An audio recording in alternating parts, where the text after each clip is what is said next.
एते जोरे खरा होउथिला जे सेई खरारे मध्य काळू काऊ आउ टिकी चढ़ई जंगल को दाना संग्रह करबाको जाइथिले। बहुत समय खोजिया परे सेमानको अल्प किछि दाना मिले। टिकी चढ़ई तो प्रथमे दाना को देखिदेला, लागुची टिकी चढ़ई सबु दाना नै जीव। काळू भाई आउ अनुज कोन एते समय खोजिया परे हमको अल्प किछि दाना मिलछि, एथिरो तमे आधा नै जाओ आउ आधा मते देई दियो। संगे संगे काळू काऊ से दानारो अधा दाना धरे। एहा परे दुई जण घर को फेरी आसंती। एते मात्रा खरा होतिबा कारणरू टिकी चढ़ई गरम सही पारे नाही। घरे पहुंचिया परे टिकी चढ़ देह बहुत खराब हो जाए। मामा तमरे कोन हैला मा, मु तमको कहथिली ना एते मात्रा खरा होची तमे एते खरारे बाहर को जाओ नाही। तमे तो मो कथा जमा सुनिलो नाही। नाही रे जिया, जदि मु जंगल को जाई न थाती ताले तमे दुई जण कोन गाइताता। सेति लागि बाते होली जंगल को जाई दाना आनिबाको। तमे मो लागि चिंता करनी, तमे दुई भौणी दाना खाई की सोई पड़ो। मामा तमे टिके अपेक्षा करो, मु संगे संगे तम पई लेंबू पानी आनी दउची। लेंबू पानी पीले तमको बहुत भल लागिबा। संगे संगे मिकी ता माँ पाई लेंबू पानी आनी देला। टिकी चढ़ई लेंबू पानी पीला, हेले टिकी चढ़ेर देह जमा भी ठीक हो न थाए। मिकी मिकी आसे मो सहित मिसी दाना खाइबो, नले तू त मने जानिछु मो सब दाना खाइ देबी। पेटी कोठी कर खाइ जा सब दाना। मो मार दे खराब है, मो दाना खाइबिनी। प्रथमे मो मार सेवा करिबी, तापर जाई जो कथा। मीनू को तो बहुत भोग करथला। मीनू एका थरकरे सब दाना खाइदेला। मां तम देह तो जमा ठीक हो नहीं, तमे अपेक्षा कर, मो संगे संगे डॉक्टर बाबू को नहीं आसुची। मिकी जंगल को जाई डॉक्टर बाबू को नहीं आसिला। डॉक्टर बाबू टिकी चढ़े को देखि कहती, बुझिलो झियो, तो माँ अधिक खरारे बुलिया कारणरू तांकु अंशुघात होईची। तू गोटे काम करे, ए औषध रखे। ए औषध को तो माँ को पानी रे गोळेई पियाइबाकू दबो, तापरे तो मार देह बिल्कुल ठीक हो जिवो। एमिति कही डॉक्टर बाबू सेठारो चली जाते। एमिति देखु देखु से राति पाई ता पर दिन सकाळ हो जाइथिला। काळो काऊ पुणी तरे जंगल को दाना संग्रह करियो बोली बाहरिला। काळो काऊ टिकी चढ़ेर घर पाख गला, आउ टिकी चढ़े को डाकिला। अरे टिकी चढ़ई कुआडे गलु, जल्दी आसे, खरा बड़ी बड़ी चलीची। आमे जंगल को जाई दाना नहीं आसीबा। काऊ अंकल मो मां घरे सोईचंती, रो मो संगे संगे डाकी आनुची। मां काऊ अंकल बारटी आइचंती, तमको दाना संग्रह करिया पाई डाकुचंती। मीनू तू कोन जानिनु मां का देह केते खराब, तथापि मध्य तू मां को जंगल को केमिति पठौछु कहलु। दीदी काऊ अंकल बारटी आइ डाकुचंती, सेति लागि मो मां कसी कहली। अरे तमे दी जण पाटे घरे बंद करो, मु जाउची। तमे दी जण जमा झगड़ा लागिबनी। मु काळो काऊ सहित जंगल को जाई दाना संग्रह करी आनुची। नाही मां तम देह ठीक होई नाही, तमे जंगल को जाओ नाही। हमे जाई जंगल रो दाना नि आसुचु, तमे घरे विश्राम करा। एहा परे दुई भौणी काऊ काऊ सहित जंगल को दाना संग्रह करबाकू जाते। अरे काली ठारू तो आज अधिक गरम होची, लागुची टिकी चढ़ई भली आज मो देह मध्य खराब हो जिवो। जदि मो देह खराब हो जाए ताहले मो पई दाना किए आनिबो? मोर तो केही भी नांती। नाई नाई मु बाहाना करी गोटे गछ मूले सोई पड़िबी, आउ ए दुई भौणी को दाना आनिबाकू पठेबी। सेई दानारो मु किछि दाना नै जिबी। एमिति चिंता करी काळू काऊ बहाना आरंभ करदेला। गरम बहुत गरम, मो देह कौन हो जाउची। चढ़ई छुआ माने मो उड़ी पारिबेनी, लागुची तो माँ रकम मते भी अंशुघात हो जिवो। काऊ अंकल तमे चिंता करनी, तमे गछ मूले सोई पड़ो। हमें दुई भौणी जाई जंगल रे दाना नै कि आसुचु। काळू काऊ बहाना करी गछ मूले सोई पइला। या परे मीनू आउ मिकी जंगल को जाती दाना संग्रह करिया पाए। दुई भौणी जंगल रे बुली बुली दाना खोजुथांती। सेही समय रे मिकी रा नजर तळे पड़िथिबा गोटे भंगा कूलर उपरे पड़िला। कूलर को देखी मिकी मुंडरे गोटे भल बुद्धि पसिला। मुटा जेबे मଣିଷ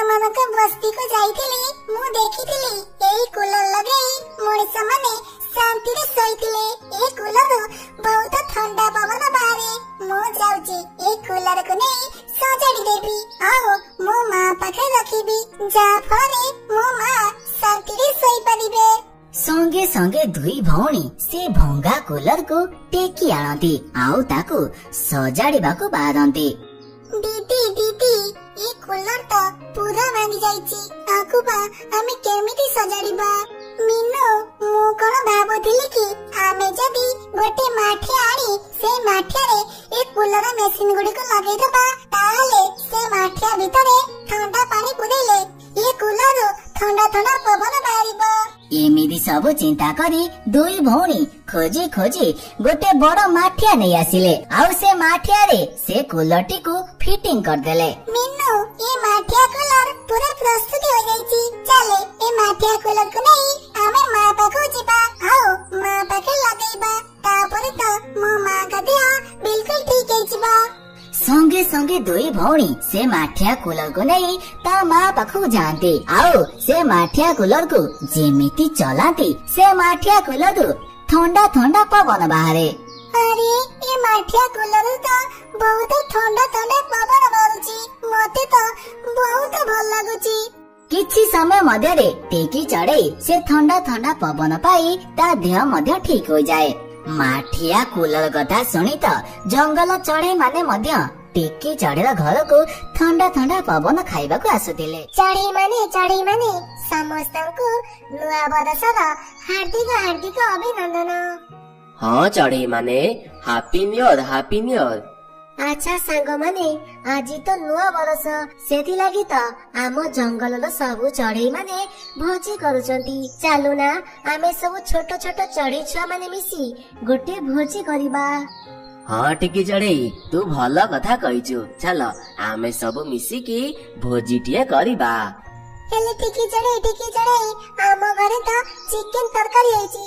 ମୋ ମା କୁ ଯଦି ମୁଁ ପଇସା ମାଗିବି, ମୋ ମା ମତେ ପଇସା ଦବନି, କହିବ ଘରେ ଖାଇଦେ। ହଁ ଟିକି ଚଢେଇ, ଆମ ଘରେ ବି ମଟନ ତରକାରୀ ହେଇଛି, ଆମ ଘରେ ବି ପଇସା ଦେବେ ନାହିଁ। ଆରେ ଚଢେଇ ମାନେ, ପଇସା ଆଣିବାକୁ କିଏ କହୁଛି? ପଇସା ଆମର ଦରକାର ନାହିଁ। ଆମେ ଗୋଟେ କାମ କରିବା, ସମସ୍ତଙ୍କ ଘରୁ କିଛି କିଛି ଜିନିଷ ନେଇ ଆସିବା ଆଉ ସେଇଥିରେ ଭୋଜି କରିବା। ହେଲେ ଟିକି ଚଢେଇ, ଆଇଁଷ ନହେଲେ ମୁଁ ଭୋଜି କରିବିନି। ନୂଆ ବର୍ଷରେ କିଏ ନିରାମିଷ ଖାଇବ କହିଲୁ? ଆରେ ନାଇଁ କାଳୁ ଭାଇ, ନିରାମିଷ କାହିଁକି ହବ? ଆମେ ଆଇଁଷ ହିଁ କରିବା। ଆମେ ଗୋଟେ କାମ କରିବା, ସମସ୍ତଙ୍କ ଘରୁ କିଛି କିଛି ଜିନିଷ ନେଇ ଆସିବା ଆଉ ନଦୀରୁ ଛଡ଼ି ପକେଇକି କିଛି ମାଛ ଧରିବା। ସେଇ ମାଛରେ ଆମେ ମାଛ ତରକାରୀ କରିବା। ହଁ ଟିକି ଚଢେଇ, ତୁ ଭଲ କଥାଟେ କହିଛୁ। ଆମେ ନଦୀରୁ ମାଛ ଧରିକି ମାଛ ତରକାରୀ କରିବା। ଆଚ୍ଛା ହଉ ସାଙ୍ଗମାନେ, ଶୁଣ ମୋ କଥା। ନୀଳ, ତୁ ତମ ଘରୁ ସୋରିଷ ତେଲ, ପିଆଜ, ଅଦା ଆଉ ରସୁଣ ଆଣେ। ଆଉ ନିକି, ତୁ କାମ କରେ, ତୁ ତମ ଘରୁ ହାଣ୍ଡି, ବାଲ୍ଟି ଆଉ ରୋଷେଇ କରିବାକୁ ଯାହା ବି ଜିନିଷ ଦରକାର ତୁ ନେଇକି ଆସେ। ଆଉ ମୁଁ ଆମ ଘରୁ ଯାହା ବି ଜିନିଷ ଦରକାର ହବ ସବୁ ଜିନିଷ ଆଣିବି। ଆଉ କାଳୁ ଭାଇ, ତମେ ଗୋଟେ କାମ କର, ତମେ ନଦୀକୁ ଯାଇ ଛଡ଼ି ପକେଇ ମାଛ ଧର। ଆମେ ସଙ୍ଗେ ସଙ୍ଗେ ଘରକୁ ଯାଇ ସବୁ ଜିନିଷ ନେଇ ଆସୁଛୁ। ଏମିତି କଥାବାର୍ତ୍ତା ହୋଇ ସବୁ ଚଢେଇ ମାନେ ନିଜ ନିଜ ଘରକୁ ଜିନିଷ ଆଣିବାକୁ ଚାଲିଯାଆନ୍ତି ଆଉ କାଳୁ କାଉ ମଧ୍ୟ ମାଛ ଧରିବାକୁ ନଦୀ କୂଳକୁ ଚାଲିଯାଏ। କାଳୁ କାଉ ନଦୀ କୂଳରେ ପହଞ୍ଚି ଭାବେ, ଆରେ ଚଢେଇ ମାନେ ତ ଘରକୁ ସବୁ ଜିନିଷ ଆଣିବାକୁ ଯାଇଛନ୍ତି। ସେମାନେ ଫେରୁ ଫେରୁ ବହୁତ ଡେରି ହେଇଯିବ। ଯାଉଛି, ମୁଁ କିଛି ସମୟ ଶୋଇ ପଡିବି। ମତେ ତ ବହୁତ ନିଦ ଲାଗୁଛି। ଚଢେଇ ମାନେ ଆସୁ ଆସୁ ମୁଁ ମାଛ ଧରିକି ଫେରି ଯାଇଥିବି। ଏମିତି ଭାବି କାଳୁ କାଉ ସେଇଠି ଶୋଇପଡେ। ଶୋଉ ଶୋଉ କାଳୁ କାଉର କେତେବେଳେ ଯେ ନିଦ ଲାଗିଯାଏ, କାଳୁ କାଉ ଘୋର ନିଦରେ ଶୋଇପଡେ। ଏପଟେ ସବୁ ଚଢେଇ ମାନେ ସବୁ ଜିନିଷ ଧରି ଆସି ଯାଇଥାନ୍ତି, ହେଲେ କାଳୁ କାଉ ଏ ପର୍ଯ୍ୟନ୍ତ ମାଛ ଧରି ଫେରି ନଥାଏ। ଆରେ ସାଙ୍ଗମାନେ, କାଳୁ ଭାଇ କୁଆଡେ ଗଲେ? ସେତେବେଳୁ ମାଛ ଧରିବାକୁ ଯାଇଥିଲେ, ହେଲେ ଏଯାଏ ଫେରି ନାହାନ୍ତି। ଚାଲ ଆମେ ଟିକେ ଯାଇ କାଳୁ ଭାଇକୁ ଦେଖି ଆସିବା। ମାଛ ଧରୁଛନ୍ତି ନା ସେଠି ଶୋଇ ପଇଲେଣି? ଏମିତି କହି ଟିକି ଚଢେଇ ନୀଳ ଚଢେଇକୁ ଧରି ନଦୀ କୂଳକୁ ଗଲା। ସେମାନେ ନଦୀ କୂଳରେ ପହଞ୍ଚି ଦେଖିଲେ ତ କାଳୁ କାଉ ମାଛ କଣ ଧରିବ, ସେ ତ ଗଛ ମୂଳରେ ଆନନ୍ଦରେ ଶୋଇଥିଲା। ଦେଖିଲୁ ଟିକି ଚଢ଼େଇ, ଏ ଅଳସୁଆ କାଳୁ କାଉ କଥା ମୁଁ ଭଲ ଭାବରେ ଜାଣିଥିଲି। ଆ ଦ୍ୱାରା କିଛି ବି କାମ ହବ ନାହିଁ। ଦେଖିନି କେତେ ଆନନ୍ଦରେ ଶୋଇଛି। ଆରେ କାଳୁ ଭାଇ, ତମେ ସେତେବେଳୁ ମାଛ ଧରିବାକୁ ଆସିଲାଣି, ମାଛ ନ ଧରି ତମେ ଏଠି ଶୋଇଛ କଣ? ଆରେ ଟିକି ଚଢ଼େଇ, ମତେ ଟିକେ ନିଦ ଲାଗୁଥିଲା। ଏମିତି ଶୋଉ ଶୋଉ କେତେବେଳେ ଯେ ନିଦ ଲାଗିଯାଇଛି ମୁଁ ଜମା ଜାଣିପାରିଲି ନାହିଁ। ବୁଝିଲୁ ଟିକି ଚଢ଼େଇ, ତାକୁ ଆଉ କଣ ପଚାରୁଛୁ? ଚାଲେ ଆମେ 2 ଜଣ ମିଶି ମାଛ ଧରିଦବା, ନହେଲେ ଆକୁ ଭରସା କଲେ ଆଜି ଆମର ଭୋଜି ହେଇପାରିବ ନାହିଁ। ହଉ ହଉ କାଳୁ ଭାଇ, ତମେ ଗୋଟେ କାମ କର, ମିଠୁ ଶୁଆ ପାଖକୁ ଯାଅ, ଆଉ ତା ପାଖରୁ କଞ୍ଚା ଲଙ୍କା ନେଇକି ଆସ। ସେଇ କଞ୍ଚା ଲଙ୍କାକୁ ଛେଚି ଆମେ ମାଛ ତରକାରୀରେ ପକେଇବା। ଏହା ପରେ କାଳୁ କାଉ କଞ୍ଚା ଲଙ୍କା ଆଣିବାକୁ ମିଠୁ ଶୁଆ ପାଖକୁ ଚାଲିଯାଏ। ଏପଟେ ଟିକି ଚଢ଼େଇ ଆଉ ନୀଳ ଚଢ଼େଇ ନଦୀରୁ ମାଛ ଧରୁଥାନ୍ତି। ନୀଳ ଚଢ଼େଇ, ଦେଖେ କେତେ ବଡ ଭାକୁରଟେ ଧରିଛି। ଚାଲେ ଆମର ଗୋଟେ ମାଛ ହେଇଯିବ, ଆଉ ମାଛ ଧରିବା ନାହିଁ। ଏହା ପରେ ସେ 2 ଜଣ ସେ ମାଛକୁ ଧରି ଭୋଜି ପାଖକୁ ଫେରନ୍ତି। ହେଲେ ସେମାନେ ଦେଖନ୍ତି ତ କାଳୁ କାଉ ଏ ପର୍ଯ୍ୟନ୍ତ କଞ୍ଚା ଲଙ୍କା ଆଣି ପହଞ୍ଚି ନଥାଏ। ଓହୋ, ଏ କାଳୁ ଭାଇ ଦ୍ୱାରା ଗୋଟେ ବି ହେଲେ କାମ ହବ ନାହିଁ। ହଉ ହଉ ନୀଳ, ତୁ ଗୋଟେ କାମ କରେ, ତୁ ମାଛ କାଟୁଥା, ମୁଁ ସଙ୍ଗେ ସଙ୍ଗେ ମିଠୁ ସ୍ୱାଦ ଘରୁ ଆସୁଛି। ଏମିତି କହି ଟିକି ଚଢ଼େଇ ସଙ୍ଗେ ସଙ୍ଗେ ମିଠୁ ଶୁଆର ଘରକୁ ଯାଏ। ଆରେ ମିଠୁ ଶୁଆ, ତୋ ଘରକୁ କାଳୁ କାଉ କଞ୍ଚା ଲଙ୍କା ମାଗିବାକୁ ଆସିଥିଲେ କି? ଆରେ ନାଇଁ ତ ଟିକି ଚଢ଼େଇ, କାଳୁ କାଉ ବା କେତେବେଳେ ଆସିଲା? ମୁଁ ତ ସେତେବେଳୁ ଘରେ ବସିଛି, ସେ ତ କାହିଁ ଆସିନାହିଁ। ବୁଝିଲ ମିଠୁ ଶୁଆ, ସେ କାଳୁ ଭାଇ ଏତେ ଯେ ଠକ ଧଇଲେଣି, ଗୋଟେ ବି ହେଲେ କାମ କରୁନାହାନ୍ତି। ସେତେବେଳୁ ମୁଁ ପଠେଇଥିଲି ତମ ପାଖରୁ କଞ୍ଚା ଲଙ୍କା ନବା ପାଇଁ, ହେଲେ ଏ ପର୍ଯ୍ୟନ୍ତ ସେ ତମ ଘରକୁ ଆସିନାହାନ୍ତି। କଣ କରିବି କହିଲ? ଆଚ୍ଛା ହଉ ହଉ ମିଠୁ ଶୁଆ, ଆମେ ଆଜି ଭୋଜି କରୁଛୁ, ତମେ ଆଜି ଖାଇବାକୁ ଯିବ। ଏମିତି କହି ଟିକି ଚଢ଼େଇ ମିଠୁ ଶୁଆ ପାଖରୁ କିଛି କଞ୍ଚା ଲଙ୍କା ଆଣିକି ଭୋଜି ପାଖକୁ ଫେରେ। ଆଉ ତାପରେ ସବୁ ଚଢ଼େଇ ମାନେ ମିଶି ରୋଷେଇ ଆରମ୍ଭ କରିଦିଅନ୍ତି। କିଛି ସମୟ ଭିତରେ ଚଢ଼େଇ ମାନେ ମାଛ ତରକାରୀ ପ୍ରସ୍ତୁତି କରିଦେଇଥାନ୍ତି। ଦେଖ ଟିକି ଚଢ଼େଇ, ଯେମିତି ସବୁ କାମ ସରିଲା, କାଳୁ ଭାଇ ଆସି ପହଞ୍ଚୁଛନ୍ତି। ଇଏ ତ ପୁରା ଠକ ରହିଲେଣି, କାମ କରିବେନି ବୋଲି ଠକିକି ଯାଇ ଲୁଚି ପଡିଥିଲେ। ହଉ ଛାଡ ନୀଳ। ଆଚ୍ଛା କାଳୁ ଭାଇ, ତମେ ଗୋଟେ କାମ କର, ଏଇଠି ବସି ମାଛ ତରକାରୀକୁ ଦେଖୁଥାଅ, ଆମେ ସଙ୍ଗେ ସଙ୍ଗେ ଯାଇ ଜଙ୍ଗଲ ଭିତରୁ କିଛି କଦଳୀ ପତ୍ର କାଟିକି ଆଣୁଛୁ, ତାପରେ ଆମେ ଖାଇବା। ଏହା ପରେ ସବୁ ଚଢ଼େଇ ମାନେ କାଳୁ କାଉକୁ ଛାଡି ଜଙ୍ଗଲ ଭିତରକୁ କଦଳୀ ପତ୍ର ଆଣିବାକୁ ଚାଲି ଯାଆନ୍ତି। ମାଛ ତରକାରୀ ଏତେ ବାସୁଥିଲା ଯେ କାଳୁ କାଉ ଆଉ ସମ୍ଭାଳି ପାରିଲା ନାହିଁ। ଆରେ ବା, ମାଛ ତରକାରୀ ମହ ମହ ହେଇ ବାସୁଛି। ଯାଉଛି କିଛି ମାଛ ଖାଇଦେବି, ଚଢ଼େଇ ମାନେ ଜମା ଜାଣି ପାରିବେ ନାହିଁ। ଏମିତି କହି କାଳୁ କାଉ ମାଛ ତରକାରୀ ଖାଇବାକୁ ଲାଗେ। ମାଛ ତରକାରୀ ଏତେ ସ୍ୱାଦିଷ୍ଟ ଥିଲା ଯେ କାଳୁ କାଉ ଖାଉ ଖାଉ ସବୁ ମାଛ ତରକାରୀ ଖାଇଦେଲା। ଆରେ ମୁଁ ଏ କଣ କରି ବସିଲି? ମାଛ ତରକାରୀ ତ ସବୁ ଖାଇଦେଲି। ଏବେ ଚଢ଼େଇ ମାନେ ଆସିଲେ ମୋ ଉପରେ ବହୁତ ପାଟି କରିବେ। ନାଇଁ ନାଇଁ, ସେମାନେ ଆସିବା ପୂର୍ବରୁ ମୁଁ ଯାଇ ସେ ଗଛ ଉପରେ ଶୋଇବା ନାଟକ କରିବି, ଯାହା ଫଳରେ ସେମାନେ ଜାଣିପାରିବେ ନାହିଁ। ଏମିତି କହି କାଳୁ କାଉ ସେ ପାଖରେ ଥିବା ଗୋଟେ ଗଛ ଉପରେ ଶୋଇବାର ନାଟକ କଲା। କିଛି ସମୟ ପରେ ଚଢ଼େଇ ମାନେ କଦଳୀ ପତ୍ର ଆଣି ପହଞ୍ଚନ୍ତି। ଆରେ କାଳୁ ଭାଇ, ତମକୁ ବା ମୁଁ କହିଥିଲି ମାଛ ତରକାରୀକୁ ଜଗିବ ବୋଲି, ହେଲେ ତମେ ମାଛ ତରକାରୀ ନ ଜଗି ଗଛ ଉପରେ ଶୋଇଛ କଣ? ଟିକି ଚଢ଼େଇ, ସେତେବେଳୁ ଯେ ତମେ ଯାଇଛ, ସେଥିଲାଗି ମତେ ତ ନିଦ ଲାଗିଲା, ଆଉ ଏ ଗଛ ଉପରେ ଟିକେ ଶୋଇ ପଡିଥିଲି ଆଉ।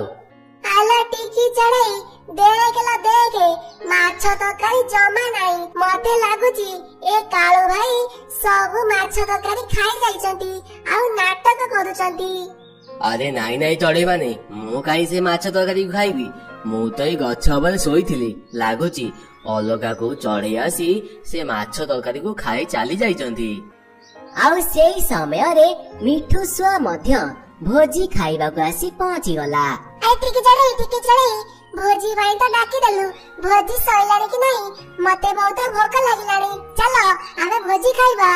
ଏହା ପରେ ଟିକି ଚଢେଇ ମନ ଦୁଃଖ କରି ମିଠୁ ଶୁଆକୁ ସବୁ କଥା କହିଲା। ଆରେ କେତେ ଆଶା କରି ଆସିଥିଲି ଭୋଜି ଖାଇବାକୁ, ହେଲେ ଆଜି ତ ଭୋଜି ଖାଇବା ମୋ ଭାଗ୍ୟରେ ନାହିଁ। ଆଚ୍ଛା ହଉ ଚଢେଇ ମାନେ, ଆଉ ମନ ଦୁଃଖ କରନି, ଯାହା ତ ହବାର କଥା ହେଇଗଲାଣି। ଚାଲ ଆମେ ଜଙ୍ଗଲକୁ ଯାଇ ମିଠା ମିଠା ଫଳ ତୋଳିକି ଆଣିବା, ଆଉ ସେଇ ଫଳକୁ ମିଶିକି ଖାଇବା। ଏମିତି ସବୁ ଭାବି ସବୁ ଚଢେଇ ମାନେ ଜଙ୍ଗଲକୁ ଫଳ ତୋଳିବାକୁ ଚାଲି ଯାଆନ୍ତି। ଆଉ କିଛି ସମୟ ପରେ ଫଳ ତୋଳିକି ଆସି ପହଞ୍ଚନ୍ତି। ଫଳ ତୋଳି ଆଣି ସବୁ ଚଢେଇ ମାନେ ଫଳ ଖାଇବାକୁ ଲାଗନ୍ତି, ହେଲେ କାଳୁ କାଉ ଫଳ ନ ଖାଇ ବସି ରହିଥାଏ। ଆରେ କାଳୁ ଭାଇ ବସିଛ କଣ? ଜଲ୍ଦି ଜଲ୍ଦି ଫଳ ଖାଉନା, ବହୁତ ଡେରି ହେଇଗଲାଣି। ହଁ ଟିକେ ଚଢେଇ, ମୁଁ ଖାଉଛି। ଏମିତି କହି କାଳୁ କାଉ ଯେମିତି ଫଳ ଖାଇବାକୁ ବାହାରିଲା, କାଳୁ କାଉର ପେଟ କାଟିବାକୁ ଲାଗିଲା। ଆରେ ଇଏ କଣ ହଉଛି? ମୋ ପେଟ ଭିତରେ ତ ପୁରା ଗଡବଡ ହେଇଗଲାଣି। ନାଇଁ ନାଇଁ, ଆଉ ସମ୍ଭାଳି ହଉନି। ଲାଗୁଛି ସବୁ ମାଛ ତରକାରୀ ଖାଇ ଦେଇଛି ବୋଲି ସେଥିଲାଗି ପେଟ ଏମିତି ହଉଛି। ନାଇଁ ନାଇଁ, ଆଉ ସମ୍ଭାଳି ହବ ନାହିଁ। ବୁଝିଲୁ ଟିକି ଚଢେଇ, ମୋ ପେଟଟା କାଟି ପକଉଛି। ତମେ ମାନେ ଫଳ ଖାଅ, ମୁଁ ଖାଇବି ନାହିଁ। ମୋ ପାଇଁ କିଛି ଔଷଧ ଆଣିକି ଦିଅ, ନହେଲେ ମୁଁ ମରିଯିବି। ଆରେ ତମେ ତ କିଛି ଖାଇନାହ, ତାହେଲେ ପେଟ କଣ ପାଇଁ କାଟୁଛି? ଆଚ୍ଛା ମିଠୁ ଶୁଆ, କାଳୁ ଭାଇ ପାଇଁ କିଛି ଔଷଧ ଆଣିକି ଦିଅ, ତାଙ୍କ ପେଟ କାଟି ପକଉଛି। ଆଚ୍ଛା କାଳୁ କାଉ, କହିଲୁ ତୁ କଣ ଖାଇଛୁ? ସେଇ ଅନୁସାରେ ମୁଁ ତତେ ଔଷଧ ଖାଇବାକୁ ଦେବି। ଆରେ ନାଇଁ ନାଇଁ ମିଠୁସା, ମୁଁ କିଛି ଖାଇ ନାହିଁ।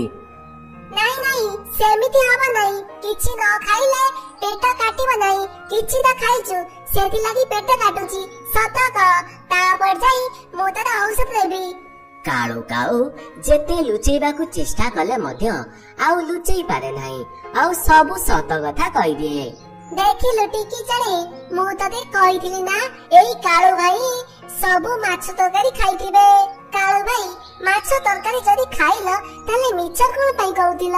ଦେଖିଲ ନା, ଲୋଭ କରି ସବୁ ମାଛ ତରକାରୀ ଖାଇଲ ବୋଲି ଆଜି ତମ ପେଟ ଖରାପ ହେଇଗଲା।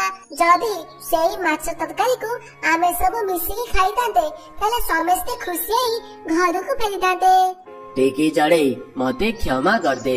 ମାଛ ତରକାରୀ ଏତେ ବାସୁଥିଲା ଯେ ମୁଁ ଆଉ ସମ୍ଭାଳି ପାଇଲି ନାହିଁ। ସେଥିଲାଗି ଖାଉ ଖାଉ ସବୁ ମାଛ ତରକାରୀ ଖାଇଦେଲି। ହେଲେ ତମେ ଚିନ୍ତା କରନି, କାଲି ମୋ ତରଫରୁ ତମ ସମସ୍ତଙ୍କୁ ମୁଁ ଗୋଟେ ଭୋଜି ଦେବି।